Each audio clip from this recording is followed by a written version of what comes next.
it down here. Okay, there we go. So, the last video I talked about the women's division in TNA Impact Wrestling. So let's talk about some of the other good things that happened long before it was called Impact Wrestling. And three major things I wanted to talk about was TNA Impact Wrestling had so many great matches.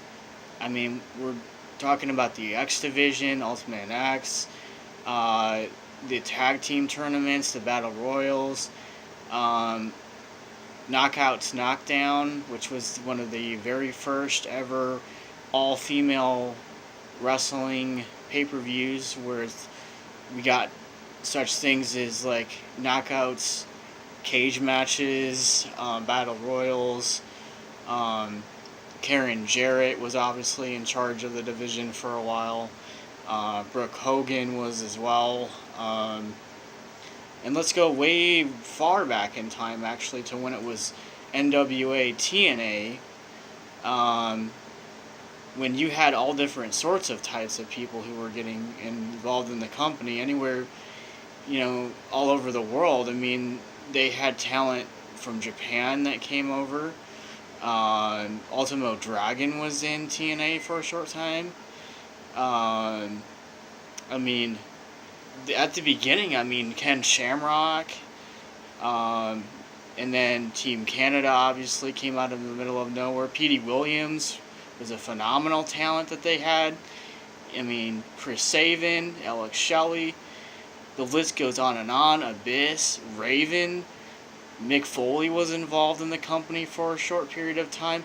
Kurt Angle, Samoa Joe, Austin Aries, Christopher Daniels, Frankie Kazarian, Luke Gallows was actually a part of TNA for a short period of time.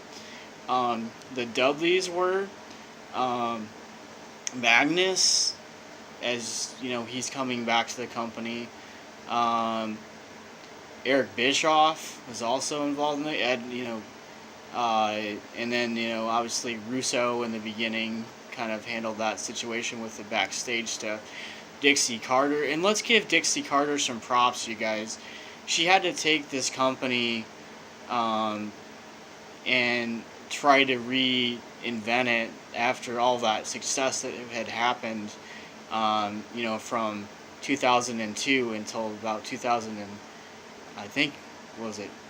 or 15 or something like that was when she was not involved in the company as much. But we should give, this company the success and the benefit of the doubt, everybody, because they had developed so much talent and so much debt, honestly, because of, not paying taxes. I believe that's what originally happened, and I think that's why the Carters aren't really involved in Impact at all anymore. And also, what did you guys think of the new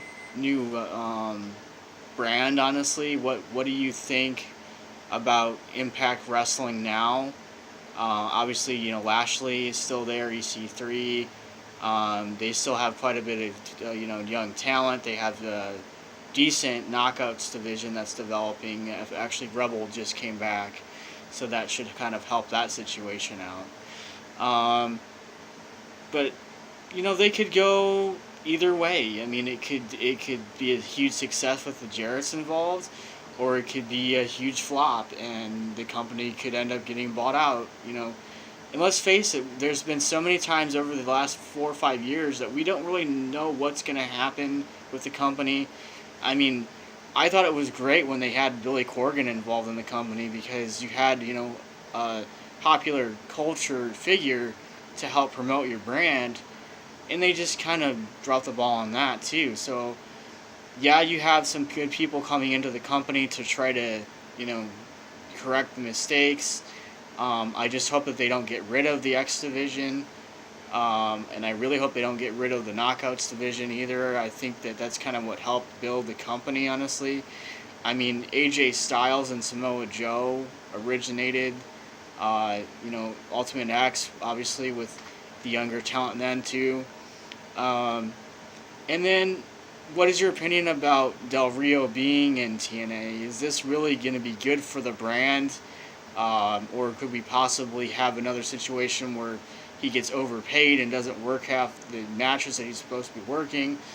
Um, the one consistent person that I wish that they would have never let go, honestly, who really helped the brand grow was Sting. When he came in there, he pretty much, you know, had let all this young talent learn from him on how to wrestle the matches the way you should. He had numerous great matches with Kurt Angle and Kevin Nash and Samoa Joe and I mean Austin Aries, even Bully Ray when he stopped becoming tag team partners with Devon for a short period of time. And that was interesting too when Aces and Eights is around because you never really knew who was going to be a part of the group.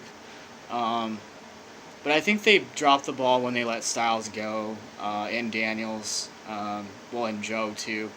I think that that was the low point, and then obviously Eric Young as well when he left. Now he's having a lot of success in NXT. Same thing with Bobby Roode as well.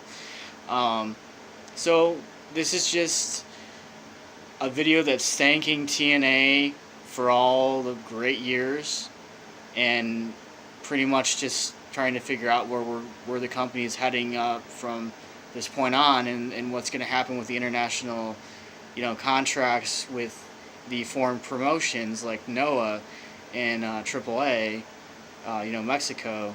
Oh yeah, and LAX is back too. And some of the other talent have been showing up on Impact. I like that. That's good. That you're respecting your past, and you're trying to incorporate the younger talent as well, and that's great. But please don't let the talent that you have now go to other companies because later on you're going to really pay for it.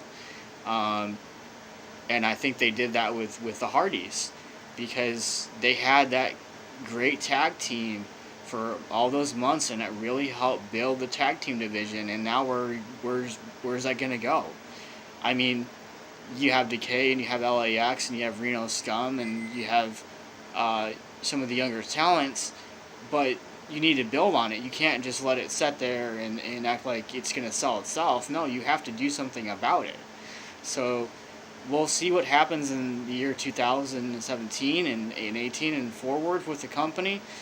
But right now, I'm, kind of, as a fan, I'm just kind of holding on to my breath here to see what happens with the talent. And let's hope that with new management, we're going to have a lot of interesting matches ahead. So thank you, TNA, for all the years of quality wrestling.